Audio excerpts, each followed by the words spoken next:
about to have back out in cans, some updates on designs, all that good stuff. Okay. Yeah. Of course, we'll be talking about the new brewery, of course, and Oh yeah, I heard about that. yeah. There's a rumor going around that you guys have something like a new building or new remodeled your bathrooms or something. I don't know. All right, everybody. All right, I'm going to go live on the audio side. All right, you've been on the audio side, everybody. I think Jose's on there. Hey, Jose. We haven't gone live on the video side yet, have we? Yes. We are live? Oh, just crashing into it like that? Let me pull up my other little stream thing. Anyway, Rasul and Taylor from Buffalo Bayou are with us today. All right, are we ready to officially start? Yes. Oh, okay. Well, then let's officially start. Quiet on the set, everybody. The following is a presentation of Stewed Productions. I don't really know why I felt the need to mute all that, but we're officially live. We're live on a Thursday. Welcome to Liquid Lunch, everybody. It's noon. Woo! We're in Texas. It's Thursday, and it's time to drink beer because that's what you do on noon at Thursday at noon on a Thursday in the state of Texas. You watch Liquid Lunch and you talk to Rasul and Taylor from Buffalo Bayou joining us live. Congratulations on the most dynamic backdrop of any guest we've had to date in the how long are we at? 3 years now?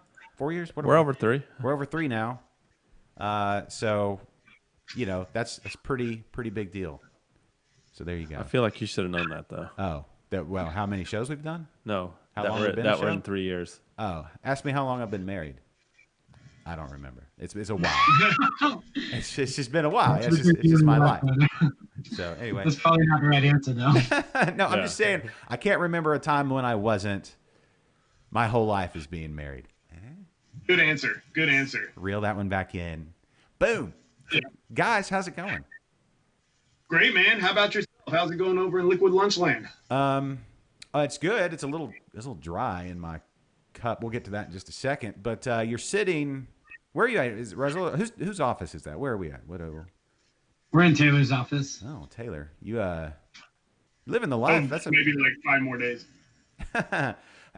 Wait. Is it pending the outcome of this show? I hope you've put too much pressure on yourself, Rasul. Man, it's not that there's a few people watching, but I don't think your reputation could be completely sullied by being on this show. I hope not. Something else. So you guys got a new brewery coming. Yes, sir. Beautiful new brewery in the works right now. That's the biggest news. So where are we now? What's the latest update?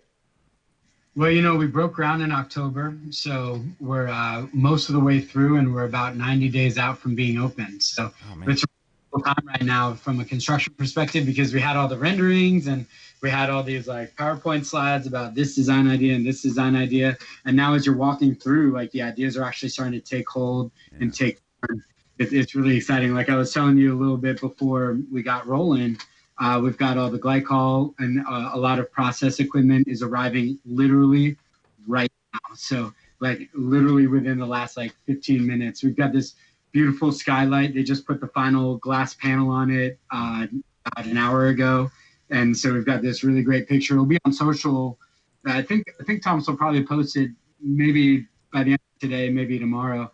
But it's this great picture of the guy with the plungers on the glass, and he's being kind of haphazard or whatever have you, and making sure he doesn't fall through because his story is up, and you're going to be on the patio with this beautiful view of downtown, leaning up on this skylight because it's 100% access. We let everyone everywhere in the brewery. You get to look over, and you'll be able to see all the workers just kind of like the team just kind of humming along while you're 3 stories up, staring at this beautiful downtown view. So I can't wait to show it to you, Josh. It's finally safe enough to be doing actual hard hat tours.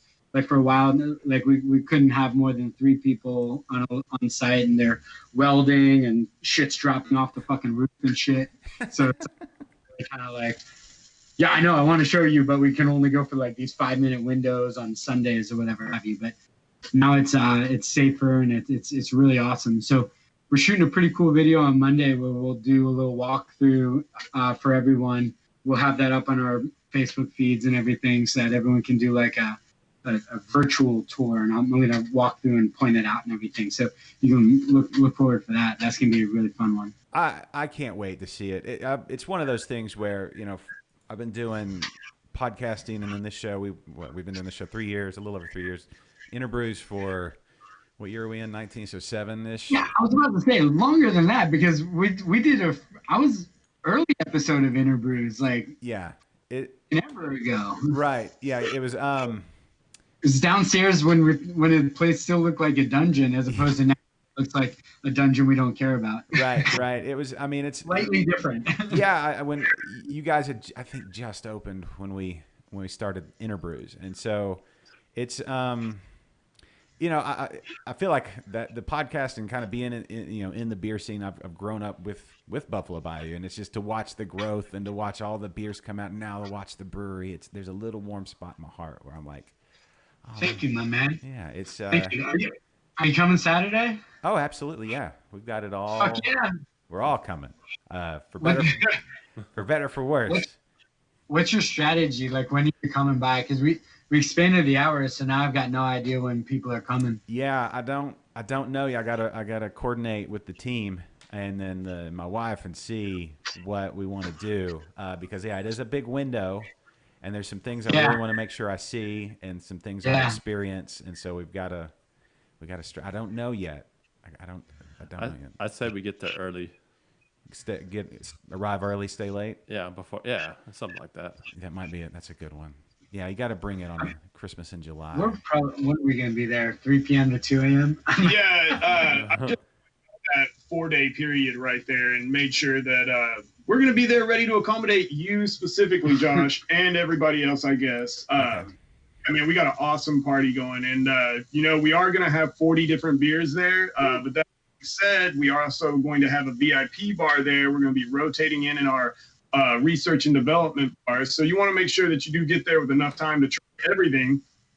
But at the same time, we've got so many awesome beers that if you do get there a little bit later, that's all good. We got something for you. If you get there a little bit earlier, we got something for you there too.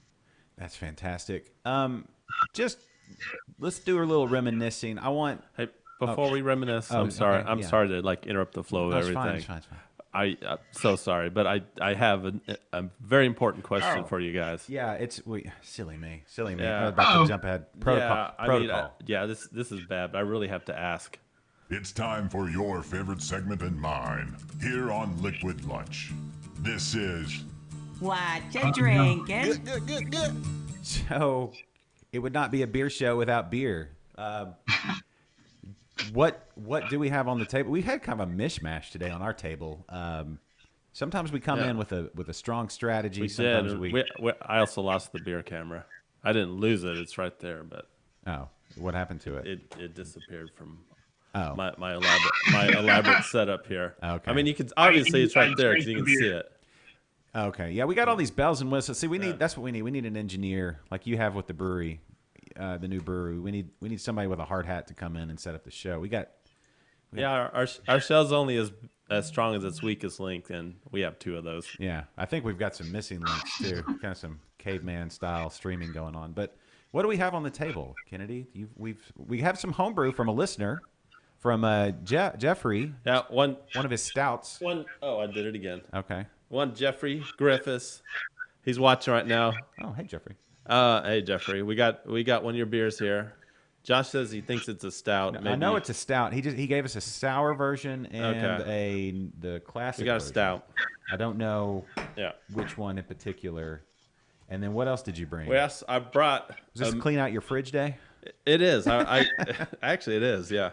So I've been sitting on this for a while. I want to check it out. It's a mead from what's the name of this place? Perrine Winery. It's right next door to New Republic in College Station. Okay. Oh, they're kind of new then. Yeah, it's literally right next door, and we went on a Sunday and we drank all their beers, and we decided to go check out this winery. Yeah, sure. Well, so mead from there. It's really good. And then I got my namesake. The Kennedy from where's this from? From Belgium. I brought a Kennedy beer. This is from Berlin. Oh, okay. An actual Berliner Weiss from Berlin. It's a Berliner Weiss from Berlin. Okay, cool. And it's by Schnur. Okay. I'm not really sure how to say it, but it means White Owl in German, if you speak German. Well, there you go. So an eclectic, some very, very local and some not local at all, but interesting. Do you guys, I don't know, it's noon. I'm sure you have a full work day ahead of you, but do y'all have anything around in hand, at least a beer you want to discuss as, what we're drinking? Well, I'm drinking an HEB sparkling water because I've got to write a shareholder's note, and it's probably best done sober. This is the glamorous life of a brewery owner. Everyone's like, "Whoa, you must get drunk all the time." I'm like, "No, I think I'm drinking less than I ever have." Yeah. Some shareholder got the agreement after this show, and they're like, "Russell just signed over ownership to me." Yeah. I don't know. All right, cool.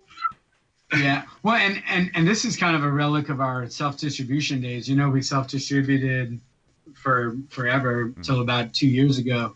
And so I would just never have a beer during the day because I'd be super worried about what could go wrong on the delivery route.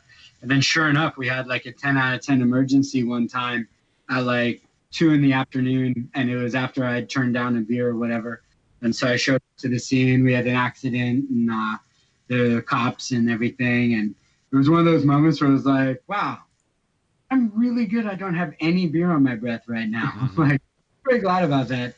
So that kind of reinforced the paranoia that I already had, which is, this idea of like something might go wrong in the middle of the day and I got to swoop in and firefight or whatever. Yeah. But yeah, so we still kind of keep that paranoia. I don't know. It's kind of weird. It's probably safe.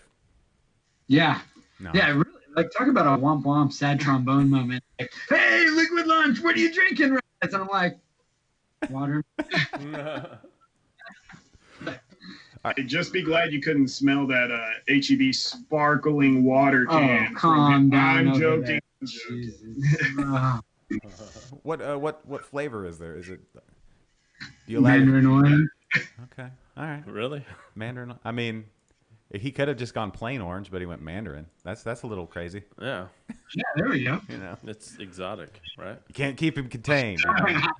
Live on the wild side. Scurvy be damned. So, which one of these you want to hit up first? Well, we should. I guess we'll let's do the stout so we can tell Jeffrey which one it is because he gave us. Do you know by just looking at the bottle? He says it's the barrel aged one. You can really tell. I mean, maybe the color of the cap, maybe because I think the other one might have a silver cap. I don't know. Let's just open it and try it. Here, put it in my 2014 gingerbread stout Christmas in July glass. Well, My old school. That's awesome. I don't even have one. Like, I've broken or lost all of my old glasses. Jay Justilian, who's one of the most amazing human beings I think I've ever met, for an anniversary this year, Jay gave us like one glass from each of our anniversaries for the last 7 years. It was just, it was really beautiful. I started tearing up. It's ridiculous that we don't have them ourselves. Well, it was really cool. When you're first opening the brewery, I would imagine that you're just, I remember you're just scrambling, trying to, like, and even, like, people don't understand who have just gotten into, like, in the last even couple of years to craft beer and going to breweries, like when we've had all the proliferation of breweries around the Houston area and Texas. To know what it was like when y'all first opened 7 years ago, and in the planning stages the year or two before that, and all just like what life was like. It's like a completely different era. It's like we went from black and white, first part of Wizard of Oz to Technicolor now, and we got Munchkins running around and Tin Man, and it's crazy. Yeah, and the climate's changed. Last year, or when I started getting going in this, it snowed a lot in Houston still, and so like getting to the brewery, I had to walk uphill. Both, it was a very different terrain back then. It was always in the snow, so it was kind of crazy. I look back at those days and think about how easy it is now for all these youngins. Yeah. Actually, I'm glib about it, but it is kind of funny because it's like people now, new breweries are opening up and they'll say things about us being like older or established or whatever. I'm like, the fuck are you talking about? Like this? Are you kidding? Like, we are literally just still, kind of ragtag operation, just barely duct taping this shit together. Yeah. And, fake it till you make it. And then you're like, oh wait, maybe that self-image is not necessarily coherent with what other people think, but yeah, brewery years somewhere in that dog year range. I don't know what the I guess so. Well, yeah, I started writing the business plan in October 2010, and back then no one was making the beer that I wanted to drink here in Houston or across Texas. Everyone, you go to Petrol or any of my favorite places to drink back then, and that was before Hay Merchant. That was before a lot of my favorite places are like Flying Saucer, back the OG. And had all these amazing beers from California or from New England or whatever have you, and Dogfish and everything. And everyone's saying things like, the Houston consumer's not ready for that, and Houston wasn't ready to embrace it. This is before Carbach existed or even announced what they were doing, and this is before No Label had announced anything. It was really just St. Arnold's and Southern Star. And, both of them make phenomenal beer, super high quality, just unbelievable beer. So I certainly don't want to say anything negative about them. But when you look at the landscape across Texas back then, everyone was in these craft beer beehives, buzzing around all of these beers from outside of Houston, outside of Texas. So we really wanted to put it on the map, and that was before Carbach had even announced or whatever. Mm-hmm. So, we came out of the gates hot, and everyone now looking back kind of heckles me or makes fun of me or criticizes or whatever. But, you get back into the zeitgeist of that moment in 2010, and we got a 10-barrel brew house that we're still brewing on. If you fucking imagine that. We did about 8,000 barrels last year. That means 800 5.5-hour turns of the brew house. So you just multiply that out, try and figure that out on the scheduling side. They don't dovetail really. It's like 5.5 hours, and maybe shave it down to 5 hours once you're in process. So we're going 24 hours a day, 5 days a week in this shoebox that is just so compact and ridiculously whatever. Like, the new facility's cold box is bigger than our entire facility. I love that. Like, what the fuck? Yeah, and now everyone's like, oh man, they're going big. I'm like, they're looking to step up like 20%, maybe 30%. It's just, we're smoking this system so fucking hard right now that I don't think people even understand. Like, we're literally trying to do the Tour de France in first gear. Like a goddamn hamster wheel. So everyone's like, oh man, you're so busy. I'm like, I'm not busy. I'm just like fucking working barrel manually or whatever. Just dumb shit that don't make sense anymore, know? So, what do you mean gear? What's that? It's like, what gear are we in? We're getting the wrong gear ratio. And we're getting the right gear ratio, and this thing's getting, this monstrosity over there on Summer Street, 2101 Summer Street, is gonna be this step function. So we could have incrementally piecemealed it, but then we would always still be in the wrong gear ratio. So we decided to leapfrog and really just kind of, we're calling it Operation Double Down. We've been calling it that for a while now, but we needed to get there back in 2014 when I started looking for a site. So we're, operationally, we're probably, internally the team's like, yeah, it's been really great, 5 years. And then externally, everyone's like, man, I was really thinking you'd be open by the summer, but October, that's cool. We can wait. I'm like, brother, I can wait. Like, at this point, the timeline is so, so much work was done on the front end behind closed doors and the dirt work and all this sort of stuff that now we're finally getting to the bells and whistles that we're able to share and show people in like a really big public way. And everyone's like, wow, you guys are really killing it. And I'm like, I guess so, maybe. Taylor, what are you looking forward to? I was gonna ask Taylor, what is there one thing you're looking forward to? Like,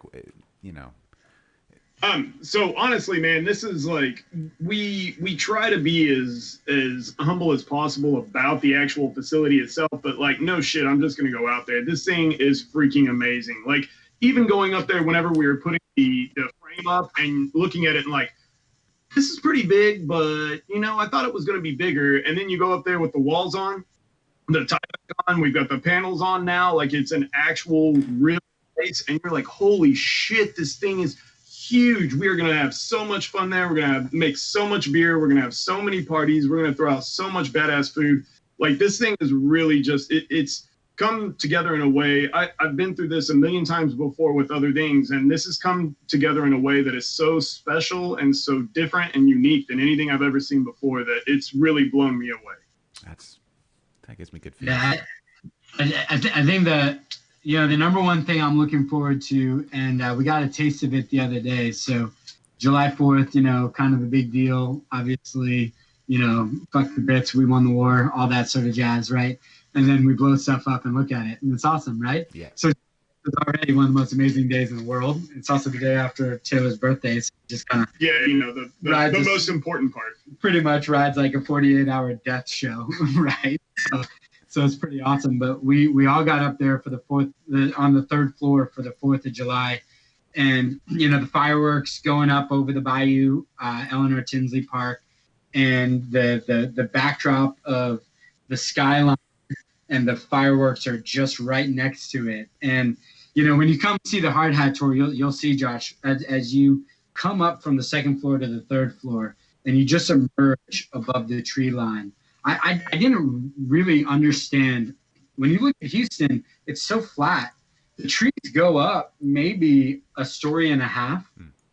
Second story tap room has a beautiful view of downtown, and it's a beautiful tap room, air conditioned, 200 seats, full service restaurant. We got Chef Arash from Beavers. The food's going to be impeccable. It's going to be a very high end experience. That's like, it's got air conditioning and permanent seating, which we don't have right now. So I'm looking forward to having a beer with you that's actually comfortable for you, rather than like, Christmas in July on Saturday night. We're going to have 600, 700, maybe 900 people like we do for the anniversary party. And it's so awesome because our most rabid fans, right? And it's these are all the friends and family in the community that it's the only reason we exist, right?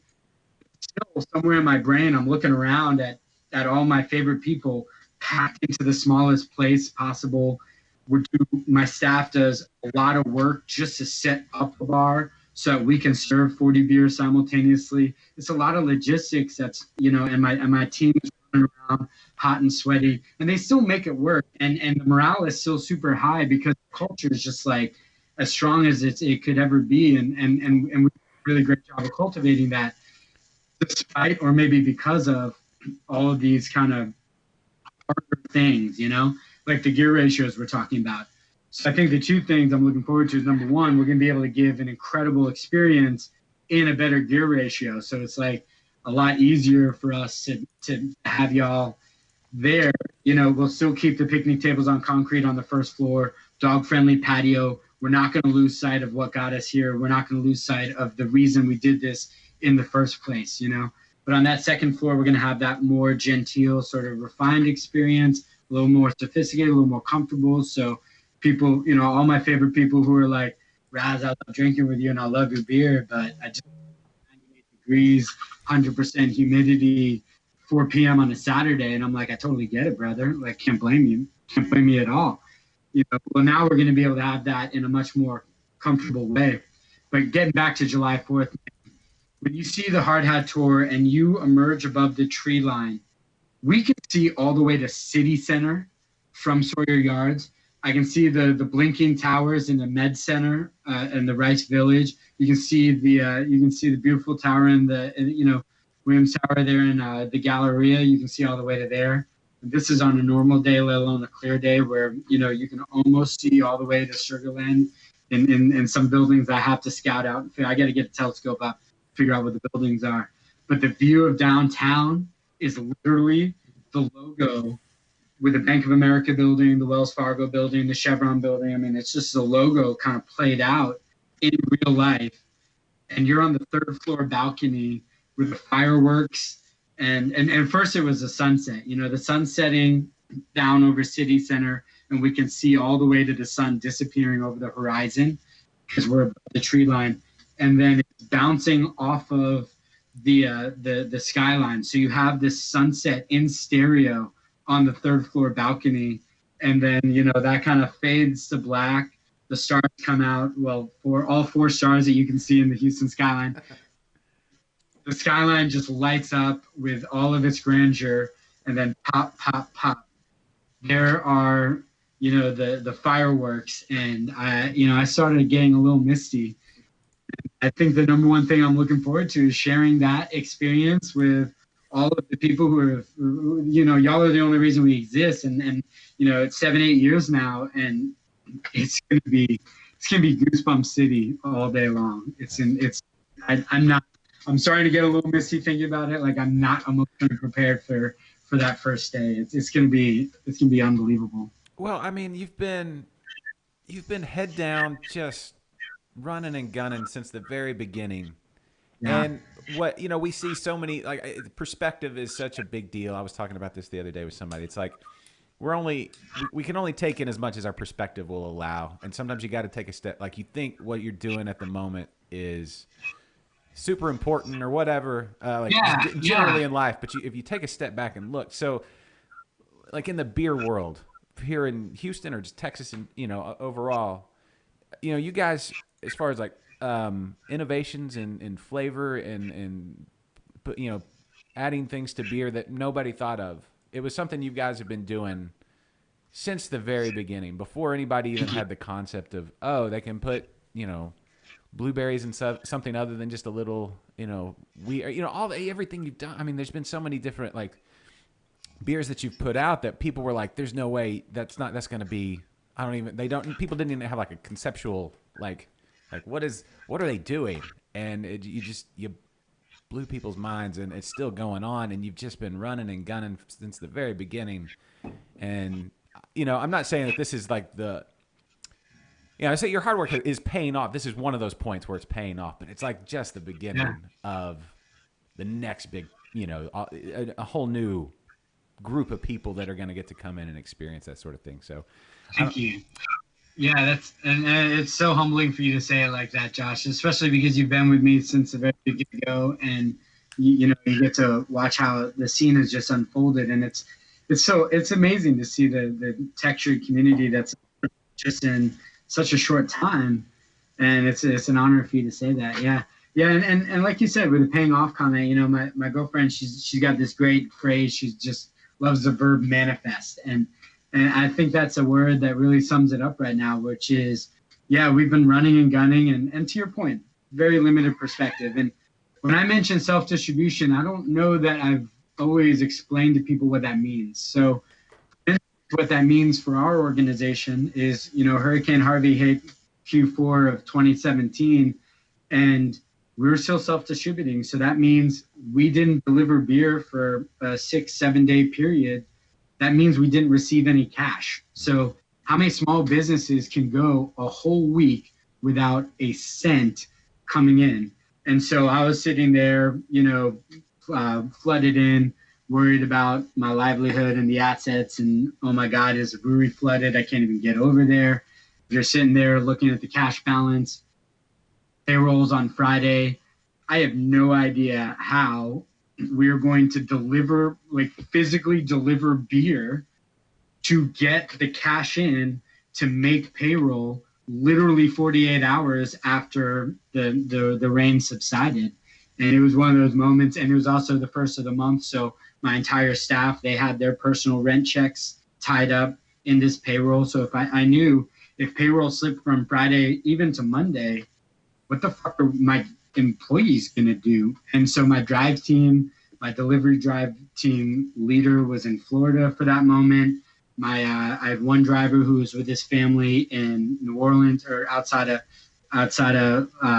Louisiana, and then another driver, like his house was flooded. So what the fuck are you gonna do? So back to your point about running and gunning. So Mark, who's our most tenured employee, who's my OG on the drive team, has been with me for 5.5 years now. Mark and I, Troy delivered some cases in the back of his car. Troy's been with me for over 5 years. So big gray beard. Troy slinged those cases in the back of his car, and he was the first delivery to Kroger right here in Shepherd. And then Mark and I loaded the back of the Sprinter, and the two of us went around. I'm fat as fuck at that point, and it was rough. It was rough, but we ran a 20-stop day, because you got to lead from the front, you got to dig down, and there was no way we're going to miss payroll, So and I think that was a really good example of the type of, the hamster wheel that we put ourselves on, because we started bootstrap. We didn't have the money that Carbach had right out of the gates, or right after they sold to Anheuser-Busch, and they've been fully funded from the get-go. They started with 10 times the initial capital that we had, and then selling out to Anheuser-Busch means that they've got fucking endless supplies of tree, like money grows on trees for them, and they pay someone else to just shake the tree.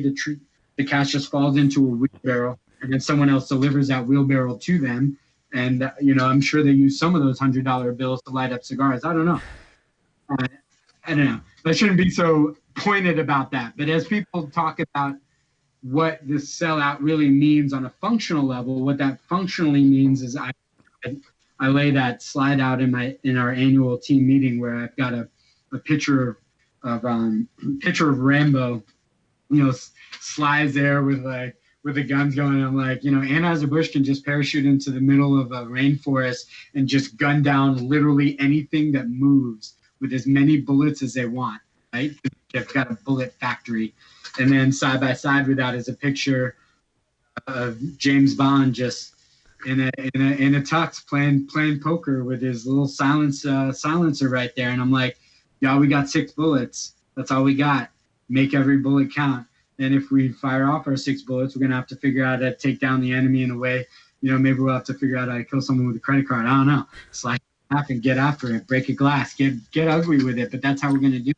We're brawlers and we're bruisers, and we're going to leg this over the finish line any way we goddamn can. So 100-year flood, no idea how we're going to make payroll. I don't give a shit. Hand me the dollar. Let's fucking do this. And spoiler alert, we made payroll. Every dollar cleared, not a hiccup. No one outside of me and my 3 partners, or at the time, Alex and Ryan, no one outside of the tight circle knew that we even had an issue. So that was that's how that went off. So yeah, and that's I guess on a personal level, what I'm looking forward to is we've built out the team now to be so robust, and we've got leverage and a whole team, and the company's just so much bigger than me and Ryan. It started just the 2 of us back in January 2012, and now we've got this person's emerged, and this person's emerged, and many hands make light work, and it's just been incredible just throughout this whole construction project how much, like Alex, our COO, he's just had literally no input. He's just killing it. Or like Out, who came on as our director of hospitality, and we just promoted Taylor from being our marketing manager to being the general manager of the new facility. So this, we're going to be able to host 1,000 people at a given moment without even going into the parking lot. We literally have, just beautiful full service restaurant there on the 2nd floor, and I've got no experience whatsoever in running a tap room or anything like that. So to have that Taylor into that role, and to let them just kill it on that front, and then I'm back into sales and marketing again, and Troy is killing it with sales and distributor management and chain management, and then it's just crazy how the team has just emerged, and every challenge, it used to be a situation where I had to put on a firefighter hat and just like rush in with some sort of Herculean effort over this little wrinkle, right? Now it's a situation where like something comes in, I'm like, I don't even know what the fuck my first step would be. And I just sit there like in a quiet stupor. And then my teammates is like, hey, so Raz, we should probably do this, and this. Do you have any other ideas? And I'm like, yeah, I think that's a really great idea. I think you should run with it. What do you need from me to empower you to get that done? Nothing, man. I got it. Cool. Great. Well, go execute. Okay, I'll execute. fantastic. And, then I go back behind closed doors. I'm like, wow, I'm so glad I bailed me out of that shit show because I had no idea what I was going to do. So, I guess on a very deeply, deeply personal level, the thing that I'm looking forward to is probably what has already arrived, which is taking this from a game of golf and a game of doubles tennis with matching outfits, to a really well organized game of football where everyone knows what they're doing. We've got Monday morning film room, and we've got a really beautiful collaborative conversation going Monday morning when we're watching film. Hey, this and this and this, how could we have done that better? And then we get on the field and it's like, okay, here's the play. We get out of the huddle. And when we ask the wide receiver to go 5 yards and, tuck in for the clear move, they're there and we're scoring touchdowns that way. The game has fundamentally changed from golf to doubles tennis to pickup basketball to formalized basketball to now a football game. And it's really something special to sit back and watch. So, wow. And then afterwards, we put on all of our matching tennis outfits and go have. Yeah, we shotgun and yell at each other. Yeah. So their culture has not changed. No, and Roswell looks great in a tennis skirt. Let's be honest. You got the legs for it. Okay, so real quick, Jeffrey, I have to say kudos on the beer. Thank you. Delicious. It's not bad. And then Foamyhead 13 watching over on YouTube. He's having a Freetail Slow Flow Session IPA. I don't know if anybody else has talked about what they're drinking, but all around the state, people drinking, watching. Foamyhead's a big fan of the IPAs. Yeah. Well, who's not? I am. Yeah. Buffalo Bayou expanded blew my mind as far as what an IPA could be. Like when y'all had, the more cowbell, and I was like, okay, this is up. And then you came out with it was the Belgian version. Was it, how do you pronounce that? Mir Cobel? Was that, it was, and then just the variation with the, you had the different variations on it. What was was it mango? No, what was the fruit? Now I got to go. It's a lot of beers ago. I hope you're not asking me because no, I'm kind of looking in your direction because we know who you need to be asking. No, I know. I'm looking back in in my brain, when my eyes literally. Somebody took a picture of me. We did a episode of Interbrews yesterday, and we were talking to Alex at Astral, and we were having a conversation, and Mike took a picture, and I was thinking of something, and my eyes literally rolled back in my head like I'm trying to search, but it looks really creepy and awful. So it's like being self-aware to know, okay, I'm doing that face where I look like a complete psycho, or I'm having a seizure or stroke or something. Anyway. No. IPAs. Anyway, Buffalo Bayou. It blew my mind as far as what IPAs can, now we look at IPAs and we're like, okay, yes, of course, they're everything. IPAs are everything. There's no conceptual thing that an IPA can't be theoretically. Rosalie, it seems like you have Maybe. have an opinion. Oh boy. I hate to get too fussy. No, go. I do think that IPA has become the laziest category in craft beer. And an example of, people quibble with us because, it's arrogant as fuck that I'm like, we're Houston's most creative brewery. And it's kind of our way of just being like, be the change you want to see in the world. If we say that and we challenge our community members to rise to that challenge, and then they really work in a more creative way to be more disciplined about their craft, then that's a great thing for Houston. So that's why we decided to go over our skis and just say, fuck it, we're going to call ourselves the most creative, and haters are going to hate, and I don't really care. But I guess I just think about whenever I'm talking to someone tell me about your IPA then, and they can't even name the hops, let alone how they selected the hops. And that really gets really kind of disappointing for me, because it's you can goose things with a lot of extra hops to cover up a lot of mistakes. And that's the original premise of the IPA, right? Getting from Britain to India back in the 1800s, you had to literally goose it with an antiseptic, and you had to basically drown out the rot with the bacteria with the abundance of hoppy character, so that what little made it through the aggressively acidic liquid, you couldn't taste anyway. But nowadays, really don't see people building recipes in a granular way, the way you see a chef approach a recipe in a great restaurant, you know? Yeah. So that's the only reason I was like, well, maybe, but I know, I mean, with your palate, you're differentiating everything so beautifully. So, yeah. Yeah. Tell my wife that I'm elegant that way. She's more like, just shut up and hand me the beer. Don't. She's seriously. She's like, it's like sometimes I need an audience. That's why she has me do the podcast. That's why she's continued to push me along and be the wind beneath my audio and video wings as far as doing these shows, along with Kennedy, of course. But thank you. She's like, quit talking to me about all this stuff. Get out there and you know. So it's more. This is mostly it's a labor of love because my love is labored by all of my beer talk, and so that's part of it. Anyway, I don't know where I was going with all that, but needless to say, Buffalo Bayou has been killing it forever. You know what? Go back and I don't know. I wish there was a time machine. I wish there was a way to go back and say, because I mean that's when I talk about perspective. It's like there was nothing else out there, and then they did this, and it's like mind's blown. You know? Yeah. Anyway, Thank you. Yeah, yeah, thank you. I don't know. I mean, we have a more of a global focus, and you know, in terms of the way we define where we want to sit from a liquid perspective, and you know, you just go back to the monks in Belgium, like the OGs, and you know, you see what they're doing, and you see the experimentation that's happening with all the fruited sours back in the day, even like, you know, the genesis of the creeks and all that sort of stuff.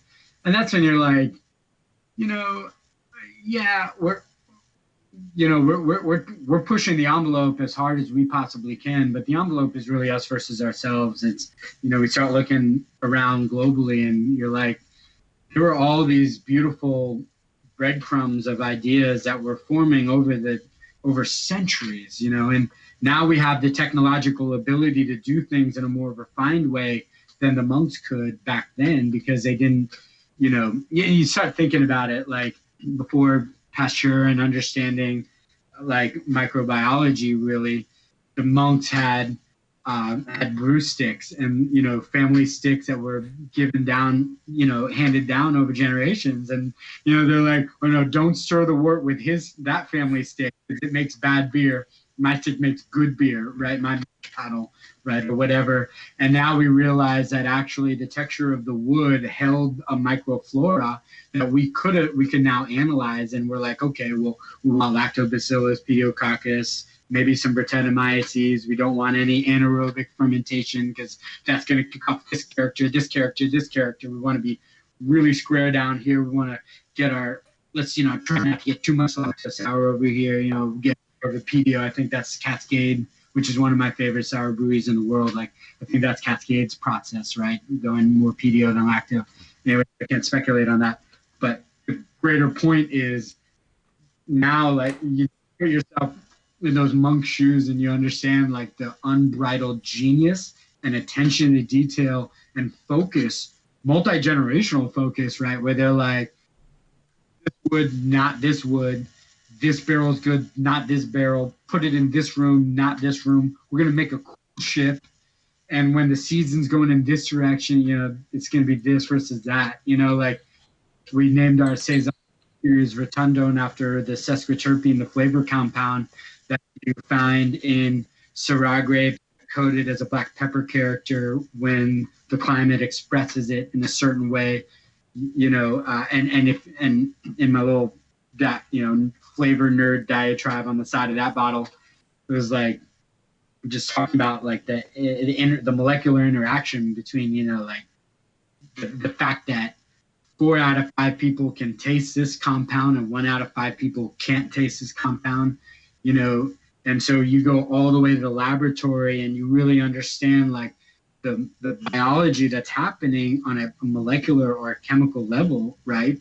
And then you go out into the field and talk to the Australian wine farmer who can tell you, well, yeah, after this year, I don't think it's going to be as peppery, but this or that, and he has like a experiential understanding of this highly technical stuff that we get more and more and more technical, and we define, and we actually do a worse job of defining and a worse job of communicating than the OG boots on the ground, soil in his fingers, underneath its fingernails, like artisan, whether it's a monk or the farmer or the vintner or whatever the self-important winery people talk about themselves. I have no patience for their self-aggrandizing lexicon, whatever, but like, you get a real conversation going with this guy, and you're like, man, he fucking gets it better than the scientists, because like the wine connoisseur is like defining, and it's like, oh, I get notes of this and this and this, and if you don't get it, you're wrong.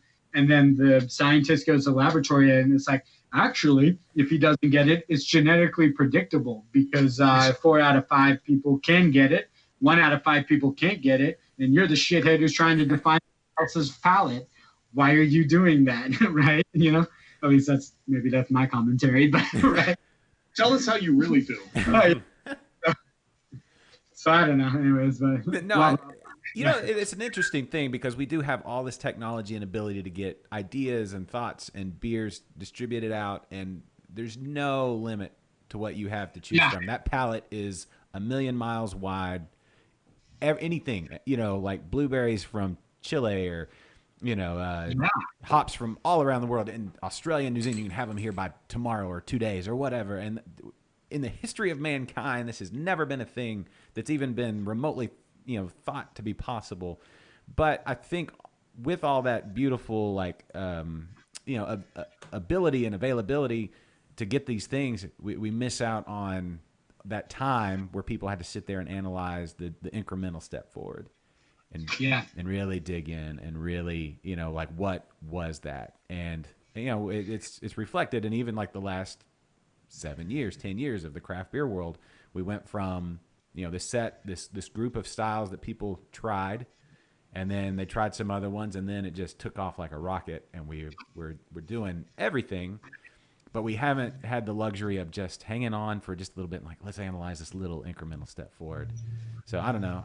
For me, I love just pausing, putting all the new stuff aside, and then let's just hang out in this spot here for a moment, and just really dig in on what they've done. To me, that's where I love to nerd out, is that little moment, the little piece. Like, we're gonna go look at that other stuff, and it's gonna be awesome. But it's a thing. It's a thing. We gotta hold ourselves back sometimes and just appreciate what's right in front of us.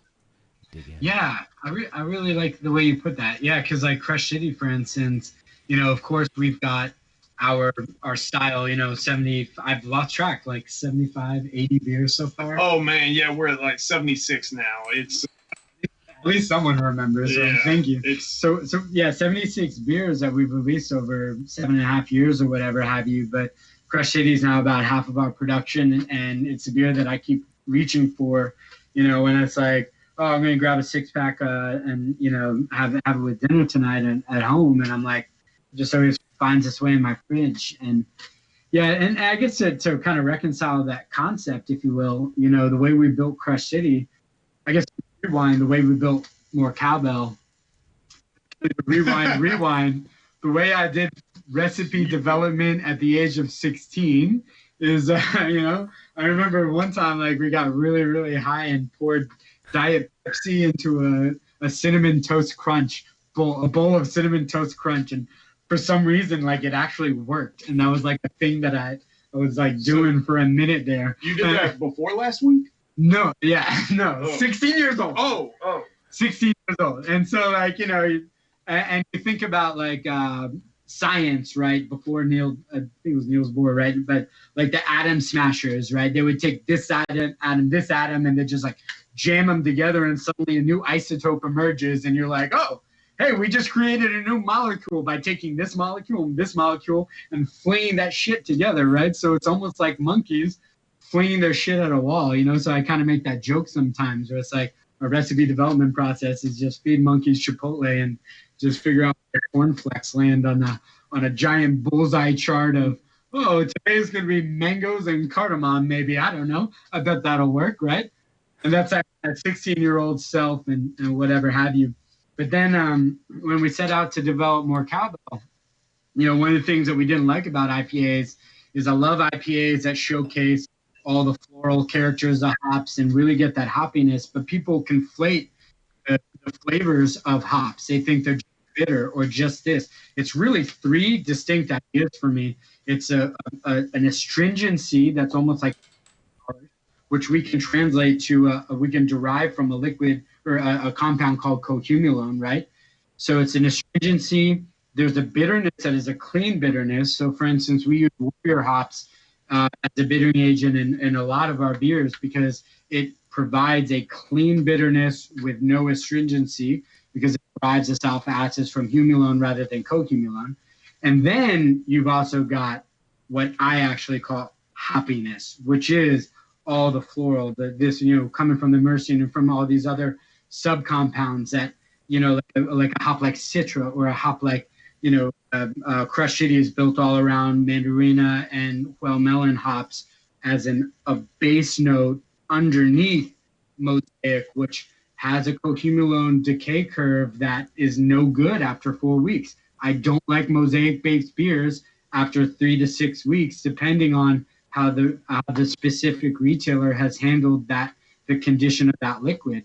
So we don't have control over the supply chain outside of our four walls. So you don't see NEPAs from us. You don't see Mosaic-based beers from us until we were able to get Mosaic as a harmonizing voice to play within a cacophony of other voices where we got to say, okay, well, what I love about Mosaic is that mango character up on the front. Well, when you think about the melon hops providing this almost cantaloupe character or like muscle character, and the mandarina hops bringing obviously mandarin orange, which I literally just connected to my liquid that I'm drinking right now. So maybe that's why I'm like subconsciously. And that was like a head fake sort of faint nod at, of course, Minute Maid Park, because our boys in blue and orange are playing in Minute Maid Park, so we wanted the idea of this beer to have a hat tip towards Minute Maid in some sort of an orange character. Not to throw anyone specific under the bus, but if you were to be, just doing like a naked marketing ploy, you would take a liquid that doesn't make sense and slap some Masters logos on it, and maybe it wouldn't tell a story about the Astros, and maybe that would just be a naked marketing ploy, kind of a cash grab. Anyways, that's not here nor there. I probably shouldn't have said that. That makes me That's marketing. I think that makes me a snide asshole, but I think we already knew that. Anyways, moving right along. We have, Cinnamon Toast Crunch and Diet Pepsi. That's a 16-year-old approach to recipe development, right? And then here comes Ryan, my yin yang over there, the OG, Well, no, it's like, I'm like a yippy dog, and then there's Ryan, who's just like, he's like, Raz, we need to build this recipe a little differently, So what we did with more cowbell is 6 hops, all focusing on getting the alpha acids out of humulone rather than cohumulone, Warrior, Cascade, Willamette, East Kent Golden, Crystal, and Hallertau. And, we've really been able to take East Kent Golden is just this beautiful hop that has these herbal characters. Willamette has almost a grassy character in the way that we introduce it. Crystal and Cascade have this almost grapefruity character, kind of citrusy, lemony character that's coming from the myrcene, and the scalable, in the way that we introduce it in the middle and all the way to the end of the boil and whatever have you. And so anyway, so that's how we took to building that IPA. And then, of course, Crush City is built in a completely different way, all around that head nod to Minute Maid Park, and how do we tell a story around that idea, bring it in and get a kind of an orange marmalade, build it around, get some mango. The mango from the Mosaic was what very at the final end was what really lit it up. So anyways, I'll stop being so nerdy about it. But anyways, yeah, you said IPAs can be everything, and I was fussy as always, being like, well, I don't know. But it's like, yes, to answer your question very directly, if you take a very purposeful and disciplined approach to recipe development, IPAs can have this glorious ability to hook any flavor compound that you want onto it if you're doing it in a disciplined way. So yeah. Well, that we did get a complaint a couple weeks ago about not talking enough beer talk. Yeah, really? we definitely hit it now. Yeah, I'm gonna. Oops. We had a. Well, Yeah, you're well. I don't know. I think you got enough for the next 5 shows. Yeah, we'll just cue that up. At least, yeah. I'm gonna turn off my camera over here and see if that doesn't help a little bit with because I think we're canceling each other out on the audio on Skype a little bit. Okay. Is that the thing I'm hearing and seeing? We're having I'm gonna see what happens when I hit that. Y'all, I'm still here. You can still hear me, right? Yeah. Okay. Yeah. Okay. That's it. Okay. Maybe that works. No. I don't know. Well, I don't know. I don't know. We'll find out. we need a lot. Apparently, yeah. There's some slight audio issues. Well, it's sounding good here. So when the obviously this comes out as a podcast. If you're also listening on the audio only feed, Russell, we have like 7 feeds going out. We've had people today watching on Twitch, YouTube.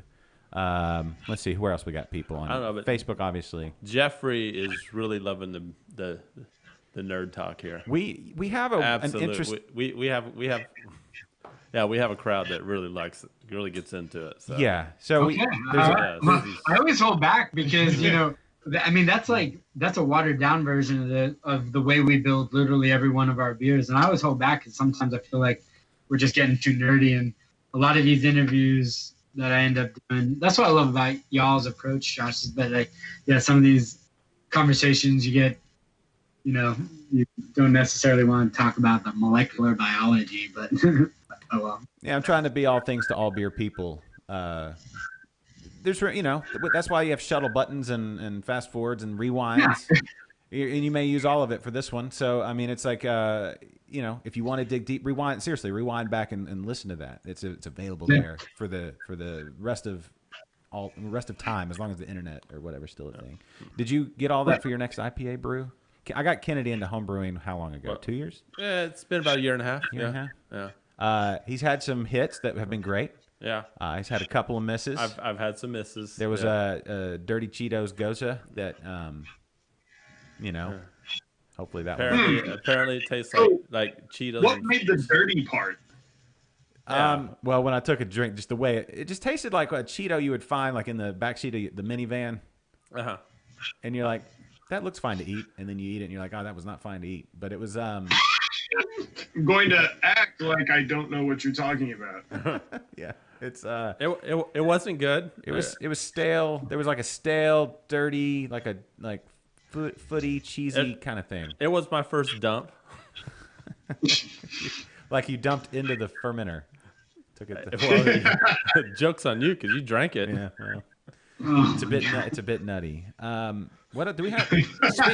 Speaking of pretentious wine people, we have a mead, right? Yeah, let's check it out. Do y'all have an opinion on mead in general? I mean, honestly, I don't drink enough of it to really be able to act like I'm even remotely knowledgeable about it. But what I have had of it, I'm in general fan of things that are a little bit drier, a little bit more earthy. I'm not a huge fan of the super sugary sweet honey meads and things like that. So there's my 2 cents. Yeah. I'm a what? Mead. Oh, I love mead. Oh man. Well, it depends. So mead done wrong is one of the most cloyingly sweet and musty things in the world, right? But like Bee Nectar does some amazing mead. I've had some mead, and what I'm looking for in a mead is it's kind of like a wine, right? Like so beer is all about adding ideas, right? Especially the way we do it. We take this hook and we add. Mm-hmm. And mead done really well is about subtracting. It's about clarifying it to where the only thing that you really get is the full round voice of the honey. And done well, it is unlike anything I've ever had in my entire life. But man, 8.5 or below, it's really, well, man, bad meat is horrible. It just gets really bad, really fast. Like a Pilsner. It's like a great Pilsner. When you have a great Pilsner, it's just like the clouds have opened up and the sun is shining, and you're just like, this is perfect, you know. But the problem with a Pilsner is there's nothing to hide behind like you put in an IPA. So if you don't nail the water chemistry, if you don't nail your fermentation temperature controls, and it's varied, you've got to nail your curve as well. Like not even like hit it and hold it. It's hit it this day, hit it this day, hit it this day, and hold it at different whatevers. And anyways, like a great Pilsner, man, it gets musty fast. You got to be real careful. That's why we haven't done a Pilsner yet, and that's also why we haven't ventured into meads. But oh man, I love it. A great mead. And I remember exactly where I was. I was in a bar, a Sunset Bar and Grill in Allston, Massachusetts, outside of Boston. In it was 2015, and I had nectar mead that had cinnamon and Madagascar vanilla, and it was astounding. It was, I know exactly where I was. Yeah, I was trying to make a joke about like, you know, what's the minute, what's the second, but honestly, I think that you probably remember that too. I think I do. I remember I was with, I remember exactly who I was with, like who they were in succession. Yeah, when you have a great beer, for some reason, like when I have a great liquid or a great beer, like it just kind of codes a memory and just like solidifies it. And that's what I love about beer. Like my definition of a brewery is a collection of people who drink together. And like a beer, the way I love about beer is it can just be an arbitrary centerpiece that brings people together, and then suddenly you've got great conversation, these great amazing moments, and these are like the enriching moments of our lives. This is what we work for, and you know, you go through this and this for these moments, whether it's like you get to the end of the day and it's one of those cowbell days, and you're like, okay, I'm gonna pop this open, and just the sound of the pull tab popping, whoosh, you know, you're like, my blood pressure just dropped 20 points, and now I'm transported to wherever I want to be, and you know, all the problems from the day are suspended in 16-ounce increments, right? Where like you haven't seen your friends in a very long time, and you're like, well, let's just grab a beer and catch up, and then that becomes another beer, and suddenly it's like, you know, one of those moments that you just remember for decades. Nectar mead, man, that was one of those moments I'll remember for decades. Yeah, I like that. It's a cowbell day, and I just popped the top, because there have been cowbell days, but whenever it's a cowbell day, you're not popping the top. It's the key punching through the bottom. Then you bring it up and pop the top. Well, you asked about what we have in the office, and I'll tell you a little bit about our interpersonal dynamics. So I have cowbell days, and I'm such a shitbag that Taylor has Old Forester days. So what are you even doing with this bottle, Taylor? It's like you got at least an ounce and a quarter left. You just it's a, and then of course there's our boys over at Whitmeyer's. Yeah, Whitmeyer's. It's, I don't know. There's a little bit. Decoration. You know, I finished those decoration. Yeah. Christmas in July, Saturday night, man.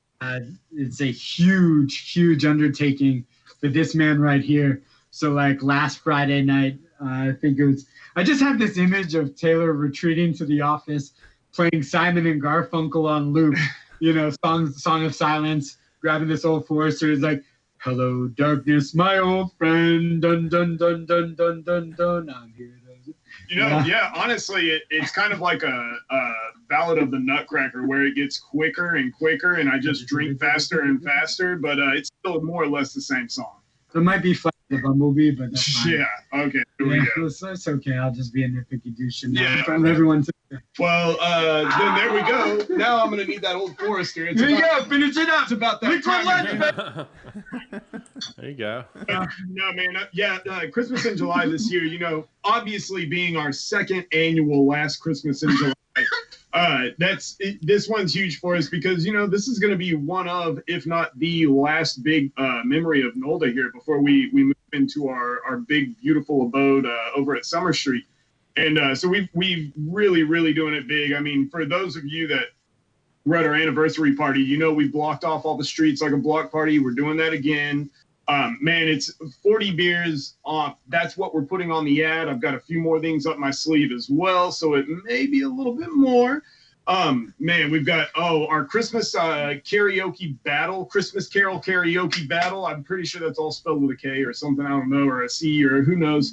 that being said, yeah, we're gonna double that up. We've got a ugly sweater contest.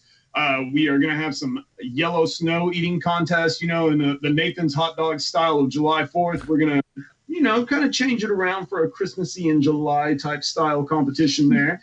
Yeah, man, a lot of great things. We've got Homebrewed Brass Ensemble, DJ Seek, these guys that, you know, make a little bit of barbecue here and there you might have heard of called Blood Brothers.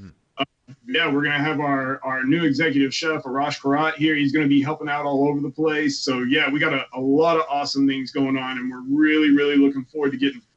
Good God, man. All of these events that we've thrown over the years do not mean shit because of what we've done. It's literally all the people that come out there every year and make this so badass. I mean, we see just as many of the same old faces as we see new faces every single event. So these are always super special for us to be able to just, you know, say thank you and then, you know, tell you that, hey, we have stuff on the way that we're going to tell you thank you then too. And yeah, so really, really looking forward to having everybody. Please go to buffbrew.com. Actually, up on our nav bar at the top, you go to Trading Post, and that takes you right there to those tickets.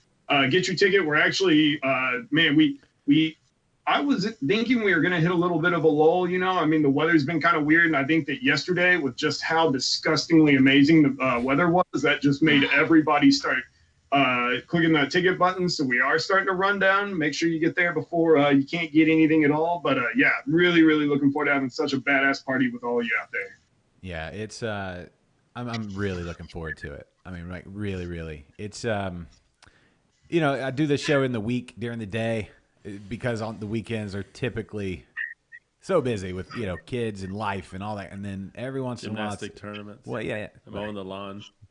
Oh yeah, how's y'all's lawn looking this year? Mine's on point. I had to change out some sprinkler heads this past weekend. You know, dialed them in. I'm kind of sorry I brought that up. No, it's fine. Normally I'm talking about fertilization schedules and pre-emergent herbicide and things like that, but no, this watering, you need to make sure that your sprinkler heads are on. Check them because usually you want to run them either, you know, really late night or early morning to keep them from evaporating right away.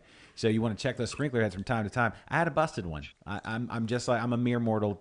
Just like all of you, I had a busted. I don't know whether to laugh or if you just have like a landscaping company or lawn care company that I'm aware of, and you're leading into this, or what? That brings us to our next sponsor of Liquid Lunch, Josh's Landscaping and Manscaped Landscape. He loves talking about his lawn.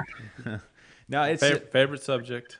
Well, not every year. I had shame the last couple of years because just had a little bugs run awry, and now I'm on point. He gets mad at me when I walk in the door and he goes, "Hey, did you check out the lawn?" I'm like, "No." My lines, guys, I go diagonal. Everybody else I wasn't is paying attention. I didn't really give a shit. Everybody else is like vertical or horizontal. I go diagonal, even around. Oh, diagonal! Whoa, I didn't know we were one of those diagonal guys.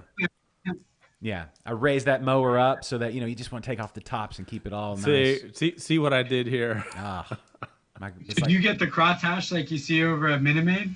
You know, I could have, but I feel like that's, you know, I'm in a neighborhood. It's a little pretentious for my setting. If you had a big grandiose home, that would be the line. I'm so glad you're staying on the right side of the line. Yeah, it's pretentious. That's why he does diagonals. No, the diagonals though. It's like saying check out my lawn without saying seriously check out my lawn. You know, it's like so. You know, I'm not going to say that I had 3 people stop by when they were out walking and say, "Hey, your lawn's looking great." I'm not going to tell y'all that happened. Yeah, real life story. One day. He waters the lawn with a garden hose just so he can catch all the neighbors walking by. No, I do not. Yeah, you do. No, I don't. You're like, hey. I don't need no spot water. That's what I'm saying. I dialed in I noticed that a little brown was popping. Yeah, but you're doing it just so you know you can get the neighbors walking by. And that was a thing. Hey, I'm out there. Check out my lawn. Sweating, 8 pounds down from all the sweat, and then get to the end, and then beers underneath the tree out back. You know. Yeah. when you start talking about that beer holder attachment in your lawnmower, then we can talk lawns. Nah, dude, it's a push. It's a push. I don't let, I do it old school. Oh, so you've got the helmet with the, okay, I got you. Camel pack. Yeah. But anyway, I had to change out some sprinkler heads, so that was my weekend. Does it count as a Dewey if you're on a ride-along or ride-on mower? Only if you have the blade going. Okay. Oh no, it counts as a bad idea. Yeah. I actually had a friend growing up in Fort Worth. My friend's older brother got it was a DUI or a DWI on his horse. Oh my God. Yeah, so I'm sure if you can be on a horse, there's got to be something where you're operating something with a motor and a blade on it that they probably don't let you drink while you're doing that. It sounds like a bunch of horse shit to me. Yeah, you tell them. You tell them. Yeah, I remember one of my first bosses back in high school. He got a Dewey on a moped. How do you tell your friends that? It's a way to write them up, or should we not be talking about this? I don't know. How do you get a Dewey on a horse? You gotta be drunk. Was the horse drunk? That's the question. Actually, I did not ever specify or clarify if it was him or the horse. But that being said, that makes so much more sense. Wouldn't animal control be giving the DWI though, or the DUI, or maybe it's just a PI for the horse? Yeah. Yeah. I don't know. I'm an expert in bird law, not horse law. Yeah. So, what if you're riding on the back of an ostrich? Well, actually, in the precedent case of God, I can't even lie right now in my brain. Doolittle versus the state of. If I can't lie, you know I'm tired because all I do is lie. So there we go. Yeah, now y'all have insight into who writes our MailChimps and all the. This man's brain right here. It was the case of Doolittle versus West Virginia, circa 1894. That was it. Yes. Mm-hmm. All right. Well, thank you. Yeah. So sprinkler heads. Yeah, sprinkler heads. No horses. Yeah. Anyway. Come on, get back to Coquimbo now. Yeah. So, how many people do you have on the feed right now saying, "Oh, we're really enjoying the Buster's stupid ass fake DWI laws"? Like, oh yeah, that talk is our favorite. Thank you. Now they're probably saying, "Oh, damn it." Well, Sylvia said hi. Lawn talk again? No, that people. Hi. Yeah. Hey to Sylvia, Jeffrey. Who else? I don't know. We got a handful of people. They rave. Oh. Yeah. Oh, Mike is watching. Mike was doing a double brew day today, and he ran into some issues. But Mike, let us know how it turned out. He called. Yeah, I guess he must have a big problems because he actually asked me for advice. Well, he had a sack of grain that was supposed to go for the second. He's doing two, so he's doing like a Hefeweizen and an Old Ale, and then he put part of the 2 extra pounds of malt into the Hefeweizen that was meant for the Old Ale. I don't know. Sometimes things go awry on a brew day, I guess, if you don't have it all, strategically laid out. Yeah, they also do that when you're making a rye IPA. Yeah, so I gave him some advice. A rye. It went a rye. That was. So what will the yellow snow be? I've been seeing this, and now I have to ask. On the yellow snow eating, is that just like... what do you think? Is it shaved Well, ice? if you need some help donating some yellow snow. No, we actually went to the Yellow Snow Donation Center earlier, and we got all of that taken care of. But I do appreciate you being there for us. Yeah. Okay, just no problem. We got a snow cone machine, and we're putting lemon syrup on it. Okay. So like at the beginning of this podcast, before getting to know Taylor, that was kind of like the clean assumption. Yeah. But now you've gotten to know Taylor a little bit later, you understand that most of my life is like he was kidding, right? He was kidding, right?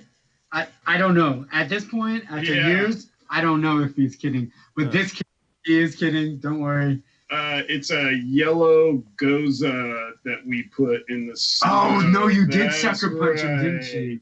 Oh. Should we? What are we? No, we'll give him an edge up. We're not telling anyone else.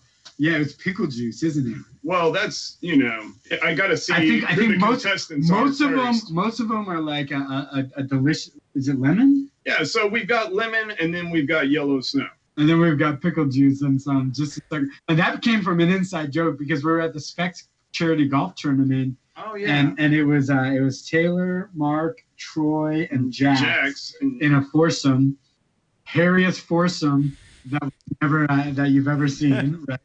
So What? not Hey, exactly. whoa. This is not a foursome that you would be looking at on those internet sites What? that I know. Yeah, Josh- what kind of show Yeah, do you think this is? We don't talk about hairy foursomes. we don't talk about foursomes here. Yeah, so we're at the No, Special yeah. Security Golf Tournament, and I'm in a different group, right?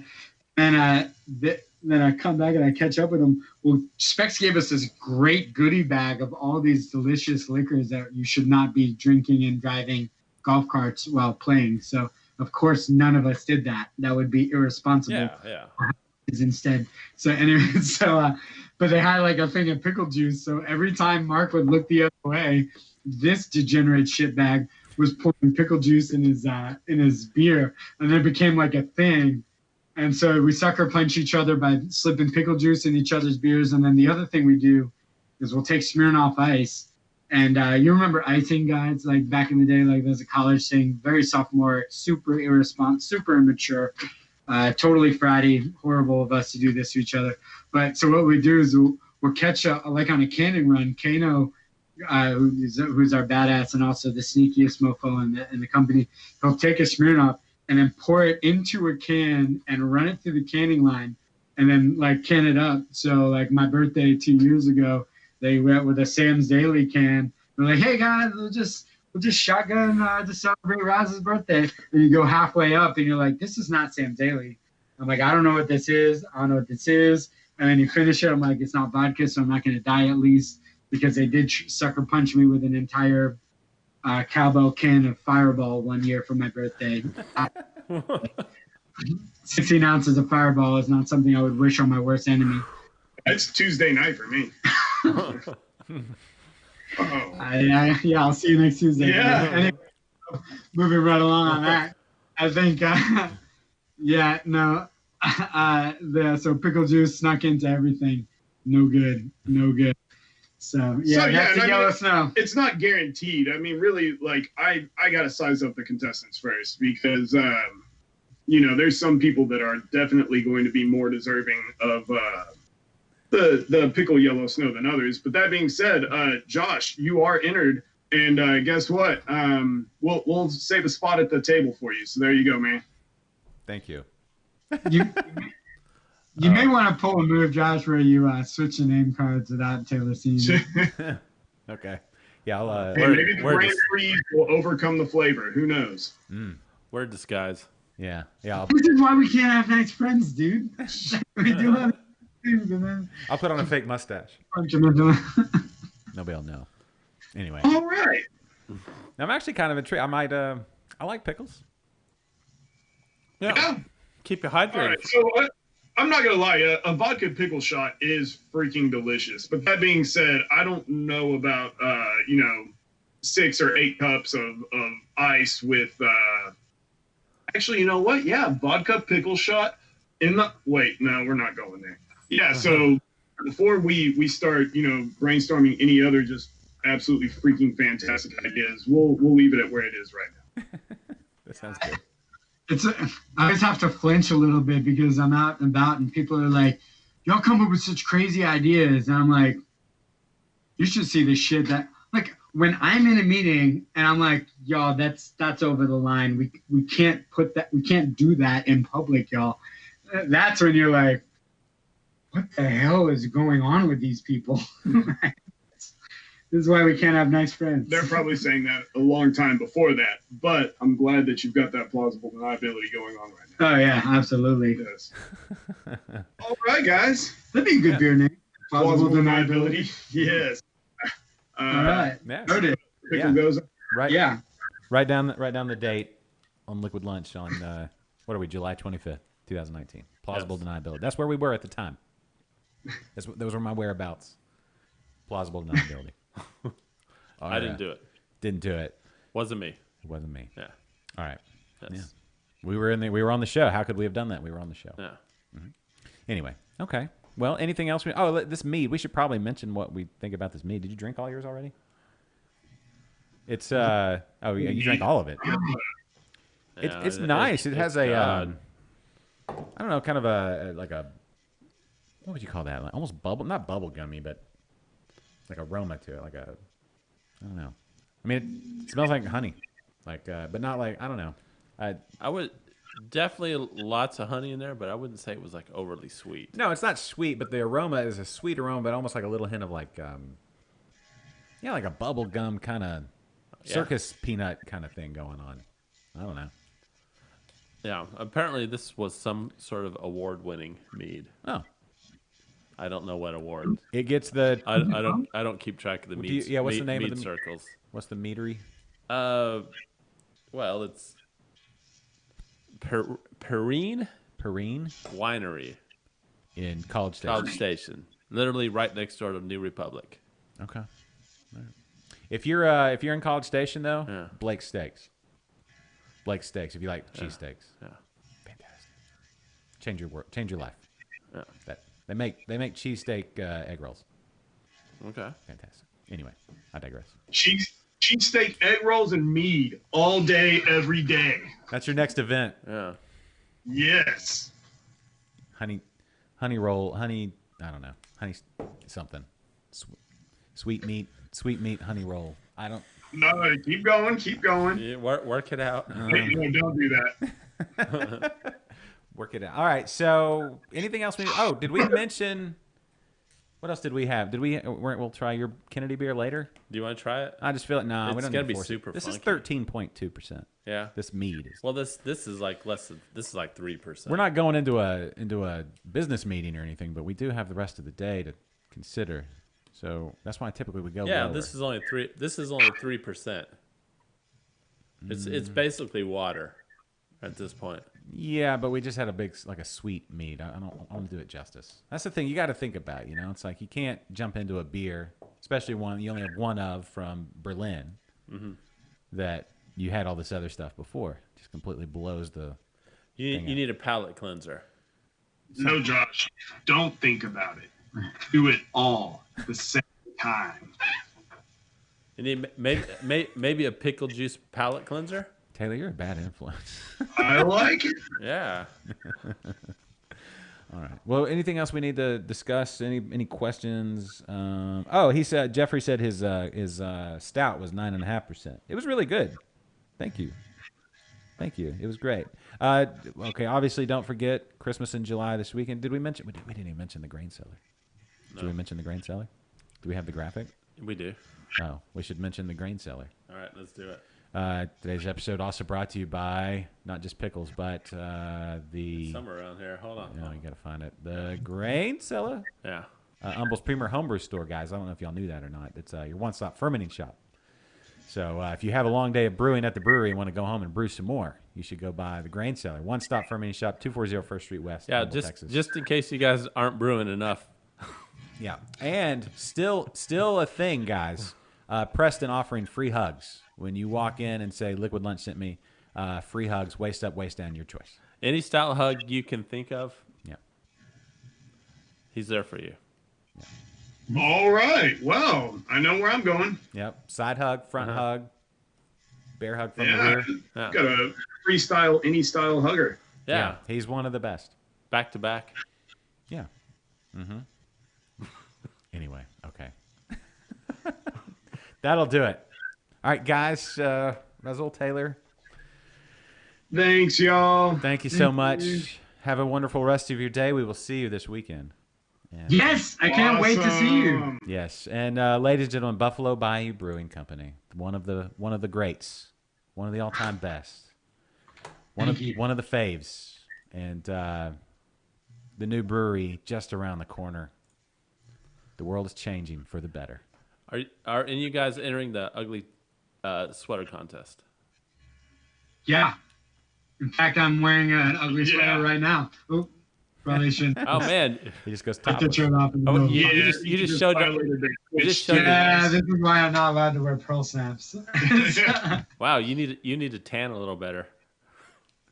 You got some well-defined tan lines there. That's what they say. Yeah, no, yeah, we always bring the ugly sweater. I think the Carol karaoke is going to be. It's going to be comboed. So you can't just waltz in with a badass ugly sweater. You got to have the walk to back it up. It's literally going to be Rudy and his brass band. Yeah. And we're going to sing Christmas Carol karaoke with him as backup. Ugly sweaters. That's the contest. That's awesome. That's so, awesome. Yeah, that should be fun. Yeah. Yeah. It's not about fun though. It's about winning. So shit, really come in, bring your A game, bring better than your A game. I don't think any of you can because my A game personally is y'all can't even comprehend it. But yeah, I actually can't comprehend his A game. That's a factual statement. I mean, I haven't seen it yet. Yesterday will be the day. Can't comprehend it. Everywhere.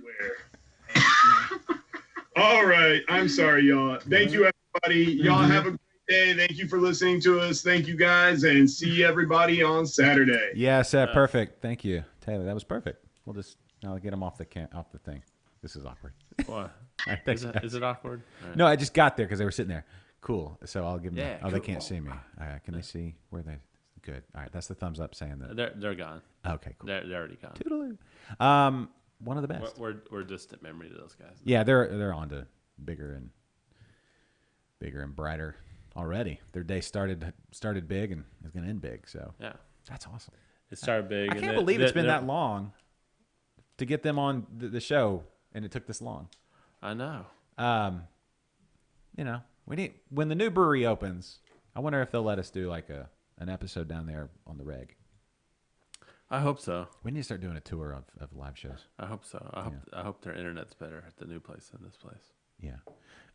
If they're still listening to the show, I don't know. They'll get to them. Yeah. Well, hit them up on Twitter, Jeffrey, as far as like getting them to come out to the Grain Cellar, do a presentation for maybe like the Rogue Brewers or something like that. Just an event night or something. Yeah. I think Preston's good buddies with Razzle. Yeah. No, of course. Who's not? I mean, to know Razzle is to be a good buddy. I don't think I am. Well, you will be after this weekend, probably. Maybe. Maybe not. I will say this, but in all sincerity, Buffalo Bayou, they've been doing it the right way for a long time. When you say long, in the beer world, 7 years, in the grand scheme of things, it's not an ice age. But as far as the beer world, beer in Houston, yeah, since the beginning. No, I remember back when I first started going to breweries, it was only like St. Arnold, Carbach, Southern Star, No Label, and Eighth Wonder, and Buffalo Bayou. See, I think Buffalo Bayou was number 3. Yeah, they and then No Label and like the 5 were. Yeah, so it was those 5 for just like forever. Of course, St. Arnold, the OG. Yeah, and they've been around forever. I can remember going out and saying, because I can remember going and saying, I've been to every brewery in the Houston area, like multiple times. It's tough to say that now. Yeah. It's like genuinely hard to say that because new breweries are opening up all the time. As, for example, next episode of Interbrews coming out. I think I'm gonna hold on to this one until Monday, just for the purposes of people starting off their week right. Yeah. Astral Brewing, Alex McDonald. Yeah, special guest. He's great. Yeah, Julie and I went to Astral Brewing. Some good beers. Semi recently. Yeah. It was really good. We got I don't know if I should tell the story. Does it make you look bad? No. Oh. No. Okay. There was. Huh? We got. There was some very large man there, bigger than me, and he I guess he was a massage therapist. Oh. And he was going around the bar giving people massages, and it almost felt he was gonna just do it whether you wanted him to or not. And this guy was big. He was an aggressive rubber. Yeah, and if you've ever seen Mindhunters on Netflix, this guy was a spitting image of Ed Kemper. Is that the one with the glasses? Yes. Oh, that's creepy. Yeah, literally a spitting image of this guy. And I went to the bathroom. I came back, and he had his hands all over Julie, and I was like, "What's going on here?" It's like I'm licensed. Was he licensed? Yeah, he's like he was giving out cards and stuff. Yeah. What did she think? She thought he was good at his job. Yeah. Yeah, he went back, and like even the guys behind the bar, he started like, he would start off with like, let me see your hand, and like he'd like rub the hand, and it was like, well, I mean, this is weird, but wow, might as well move on up to the elbow. No, it's weird, but it's like it's really weird that he's just doing this, but man, it feels pretty good. People need more. That's the thing. We're like connected on virtually, but in real life, we need more human contact. Yeah. Maybe. So I don't know if he drummed up any business there, but Ed Kemper. That's funny. I hope he's not listening. No, he's probably a big fan. Yeah. Big fan. We're big in the. At least it was. Yeah. Oh, Foamy had 13. Drinking an Eighth Wonder Westheimer. Boom. Oh. And Mike says he loves pickles. So. Yeah. No. Well. It's gonna happen. No, don't do it. I can't drink the rest of this mead. This is the second time I brought this one on. Put it in the thing. We'll do it next week. What we got next week? Well. Oh wait, was next week the first? I think so. Oh, we got a guest next week. We do. Yeah, Katie from. Katie Lang. Yep. We got Katie Lang on the show. Yeah, what's her big song? I don't know. I can hear the song. I can't think of the name. I can't think of the lyrics though. Katie Lang. Katie Lang. All right, what's the big Katie Lang out there? Somebody knows. Somebody knows. I can hear the tune in my head, but I can't remember something. I'll just Google it. That's gonna bug me. Katie, this is we're a big Katie Lang. Katie Lang. Melissa Etheridge is she's pretty sweet too. What are you talking about? It's kind of the same genre. They're both Canadian. Are they both Canadian? Is that what you're saying? No. Is Melissa Etheridge Canadian? Katie Lang's Canadian. I don't know. Constant Craving. Constant Craving. I'm constantly craving beer. Yeah, I don't know. Anyway, light just came on. It's a great song. Yeah, that when I start singing Katie Lang, the world lights up. Because who doesn't love them some Katie Lang? I'll be honest. I think you're probably right about not drinking it. Yeah, I don't think we'd do it justice. Just with it from a palate. Yeah. Anyway, all right. So this is the last show of. Thank you, Mike. Mike remembers Katie Lang's Constant Cravings. Last show of July. So the summer is I guess summer extends into September quite a bit. Jeffrey's so young. He's a youngster. Just go to YouTube and you'll be blown away. I remember Katie Lang. Yeah, be blown away. But anyway, so July's been fun, right? We had the 4th of July. Yeah. We had guests on. Mm-hmm. Like last week, Mad Pecker. Yeah, that was fun. We got to celebrate the birth of our wonderful nation. Yep. Yeah, a whole lot of stuff. So thanks, July. It was fun. No one I know blew off any appendages shooting fireworks. Sure. Yeah, unless they blew off their fingers and now they can't text you to tell you. True. Yeah, so that might be a thing. All right, well, we'll start to wrap the show there. I'm going to bring this down, and then I'm going to hit this. So this weekend, I guess you're going to the big shindig, Christmas in July. I am going to the big shindig. Yeah, me too. Anything else? You got any other plans? I've got my nephew this weekend. You bringing him to the Christmas in July? No, but we are going to the game preserve in Spring, Texas. That's a fun place. It's very BYOB, fun place. Right? It is BYOB. Okay. And they have so many video games there. Yeah. I could probably spend like 12 hours in that place. That's a cool spot. You spend $10 and it's just a free for all. It is absolutely one of the best places to go in Houston. Yeah, old school arcade games back in the day. Yeah, they do not have Tapper. We're gonna get a Tapper in studio. They don't have a Tapper. They do have Burger Time. Same makers? No, probably not. Probably has nothing to do with the two games. Mike says anytime video games comes up, Mike says nerd because Mike puts the wrong grain in his beers. Yeah. Might behoove you, Mike, to be a little nerdier. How's Mike watching? YouTube. Oh. He's watching on YouTube. Other people watching on Twitch. Oh yeah. Periscope, Facebook. Or you can listen on Mixer. Oh wow! I just missed all these hundreds of questions from Mike. No. It's all good. I've been keeping you abreast of the whole situation. So you can watch anywhere you want every Thursday here at noon. You're such a nerd, Mike. You were watching me play video games yesterday. Yeah. So, and don't say you weren't. But anyway, so thank you to Russell and Taylor, Buffalo Bayou. Can't wait for that new brewery to open and this weekend the big event. So if you're gonna be in Houston this weekend, get those tickets and come see us. It's gonna be a blast. Yeah, it won't be hot at all. Yeah, next week Barrel Brewing. So from Salado, and be watching for that. And then we got some other guests coming up on the horizon and talking to a lot of people. And then, your comments and all that stuff, and the beers. And the beers are awesome. So thanks, everybody, for watching and being a part of it today. What else? Oh, we just celebrated the anniversary of the moon landing, the Apollo 11. Yeah. That was cool. So 50 years. Big ups to Buzz and the crew. Buzz is the only one still with us. Next show, by the way, is 150. Is it? Yes. Okay. We're up to 150 episodes. Oh. And they said it wouldn't last. It might not. 1 year ago, we were at Bailson for the 100th. Okay. Cool. Hold on. What? You about to sneeze? No. Oh. I didn't know what was going on there. I'm waiting to see what we're about to see. This. Oh. Was 1 year, was about a year ago. Oh, okay. That's cool. 100th episode. We'll wait until we're... Swayze Day. We'll wait until we're at 200 to do another big thing. Yeah. We don't want to... I don't know. Or not. Maybe we should do if we have to do it every 50, it's... Yeah.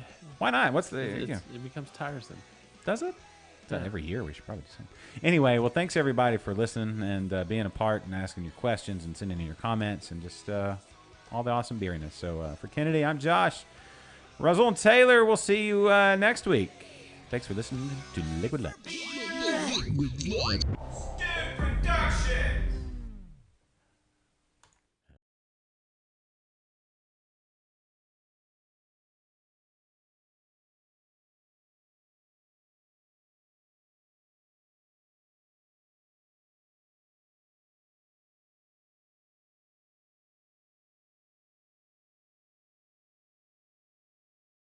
Of Interbrews from Sigma Brewing with Matt Peterson and Adam Silvers. Enjoy.